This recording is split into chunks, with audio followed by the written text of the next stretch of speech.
ব্যায়াম ২ হাতের ব্যায়াম ফুলকলি। নিচের ধাপ অনুযায়ী শিক্ষক ব্যায়ামটি শ্রেণীকক্ষে শিক্ষার্থীদের করাবেন।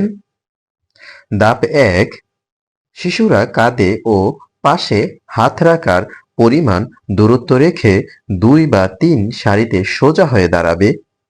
ধাপ ২ এক বললে শিশুরা মাথার উপর আড়াআড়িভাবে হাত তুলবে এবং ব্যায়ামের জন্য প্রস্তুত নিবে।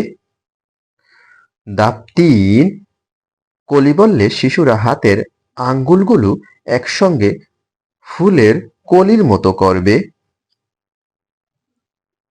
ধাপ ৪ ফুল বললে আঙ্গুলগুলো ফুলের মতো করবে।